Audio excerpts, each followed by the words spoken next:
El mismo concepto escatológico de verdad y justicia es algo fundamental para el marxismo. Para el bolchevismo fue un concepto decisivo de su práctica política. Por ejemplo, su órgano propagandístico más importante, fundado en 1912, fue bautizado con el nombre Pravda, vocablo que tanto en griego como en las diversas lenguas eslavas se refiere a la dimensión eterna, sobrehumanada de la verdad. Significa a la vez verdad y justicia por oposición a la palabra sinónima istina, que se refiere a la verdad terrestre. La historia es vista como una gran lucha entre dos fuerzas, una que impulsa su desarrollo hacia el fin establecido y otra que se opone a su avance, pero que será definitivamente derrotada al final. En un caso hablamos del bien y el mal, en el otro del proletariado y la burguesía. El mundo aparece como el gran campo de la contienda entre la fuerza cuya misión escatológica es conducir a la humanidad hacia el fin último y la que representa el predominio del mal. La sociedad ideal solo llegará después de una gran catástrofe de la guerra y de la revolución, después de que se produzca la confrontación final entre las dos fuerzas fundamentales de la historia. La sociedad ideal se caracteriza con todas las bondades deseables. Si consideramos a cada uno de estos 5 temas del mito escatológico como mitemas, es decir, como fragmentos parciales de la totalidad del mito, partes que constituyen unidades mínimas de sentido, pequeños relatos que forman parte de un relato más extenso, podemos ver su función semántica dentro de la trama del conjunto mito escatológico. Cada uno de ellos cumple la función de mostrar una parte del sentido general del mito. En la comparación que acabamos de llevar a cabo, resulta que las partes mitemas guardan una misma relación respecto del conjunto, se encuentran en el mismo lugar del relato y develan un mismo aspecto de sentido, indispensable para el significado total. La secuencia del relato es rigurosa, recorre los mismos pasos argumentales en todas las versiones. En todas las variaciones del mito aparecen figuras equivalentes que hacen la función de los arquetipos en torno a los cuales se construye el relato. 1. Edad de oro, símbolo de la pureza original, sagrada y o natural. Segundo, caída simboliza la aparición del estigma, la pérdida de la armonía original, inicio del conflicto bien-mal y de todas las oposiciones duales, contradicciones del proceso histórico, inicio de la historia como lucha de fuerzas antagónicas, historia como campo para el devenir del conflicto medular. 3. Catástrofe del fin de los tiempos, simboliza la revelación de que el fin está próximo y de que su sentido es la redención universal. 4. Redención, triunfo del bien al fin de los tiempos, instauración de la verdad y la justicia, castigo a los pecadores y recompensa a los virtuosos. Simboliza la revelación del sentido de la existencia humana y en su nivel más profundo significa la plena revelación del sentido esotérico del cosmos. La escatología aparece como el aspecto esencial de la cosmología y la historia humana como centro de la cosmogonía.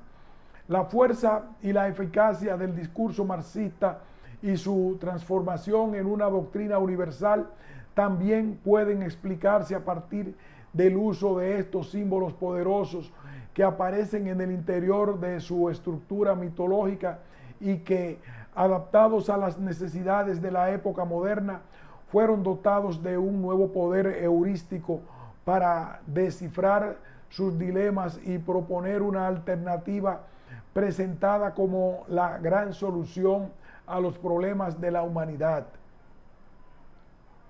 El marxismo como mito prometeico.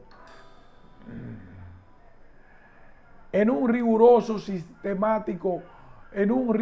sistemático estudio titulado Prometheus Bound, The Mythic Structure of Karl Marx Scientific Thinking, Leonard P.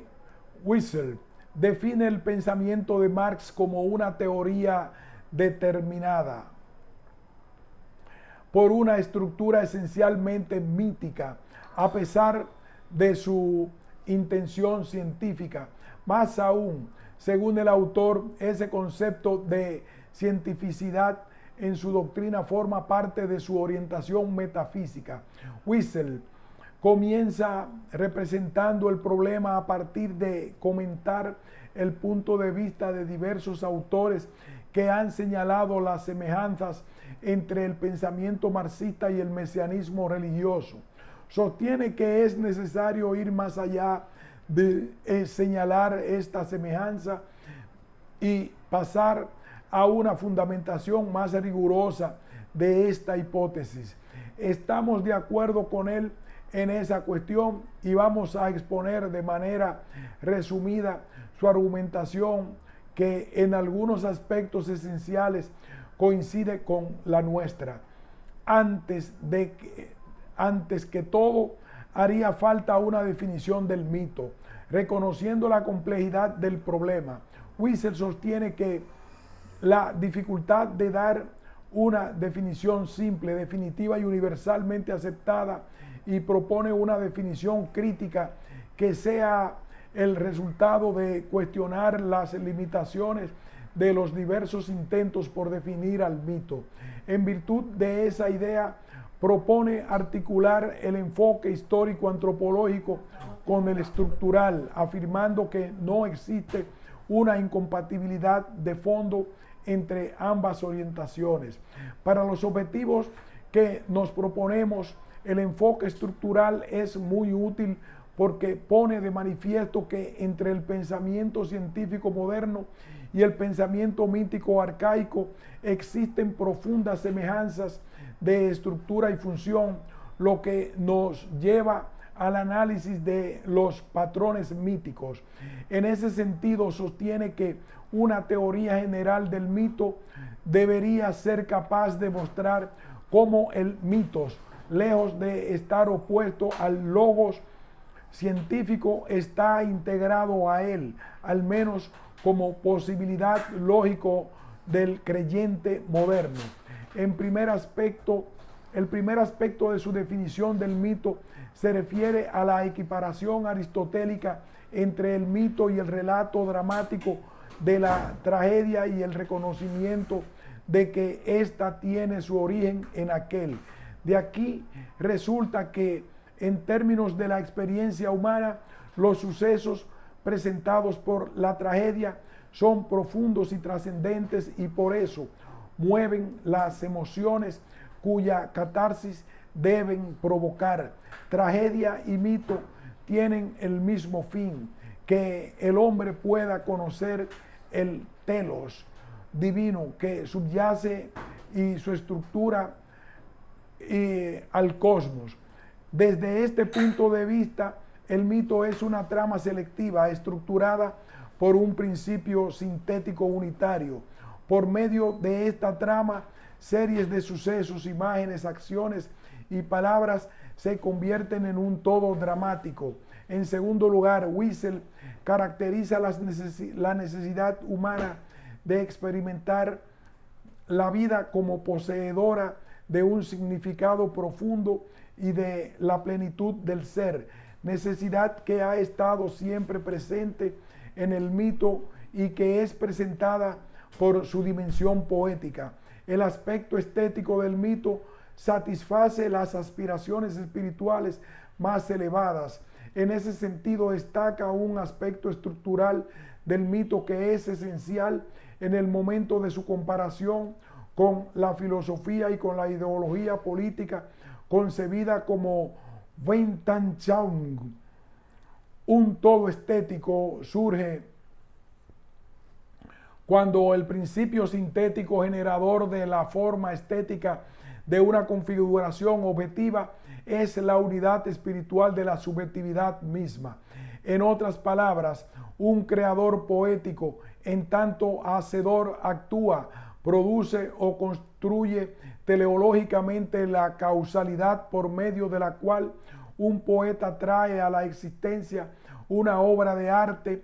Debe ir más allá del mero mecanicismo. A partir de su verdadera naturaleza, debe buscar la realización de un telos. Esto es, su función debe ser la de producir un todo estético, en los términos bajo los cuales la configuración empírica de las cosas se subsuma a los valores esenciales y sea su medio de expresión. La estructura teleológica del discurso, sea este una obra de arte o una obra de filosofía de la historia, supone un orden tal que cada uno de los elementos ha sido seleccionado y puesto en alguna relación con los otros, de modo que tenga un lugar dentro de la composición total que le permita reflejar los valores justamente de la manera y con el sentido deseados. Las partes no son así meros agregados arbitrarios, sino elementos de un todo coherente y estructurado. De acuerdo con Wiesel, en este sentido estructural, mito y Weltanschauung son comparables. Participan de lo arquetípico al presentar los temas esenciales de la vida humana desde un punto de vista coherente y estructurado. De aquí surge una definición del mito que pone el acento en la relación entre sus aspectos cognoscitivo y estructural. Puede decirse que el mito es el elemento cognoscitivo que estructura teleológicamente las acciones cognoscitivas de los protagonistas y antagonistas dramáticos, orientándolas hacia la finalidad determinada de realización de valores. El concepto de mito enunciado por Wiesel destaca lo dramático y lo arquetípico como una unidad orgánica para presentar sustantivamente los temas universales e imperecederos bajo una forma artística. Pero esto no es suficiente. Todavía es necesario contemplar el aspecto psicológico implicado en el mito, que habla de la necesidad humana de la simbolización, necesidad que es idéntica para el hombre arcaico que para el moderno. En este aspecto, mito y ciencia también se emparentan. Finalmente, el aspecto sagrado del mito, que es entendido por Wiesel como una necesidad esencial de experimentar lo sagrado. Aquí lo sagrado es entendido como un poder asociado a la eternidad y la perfección.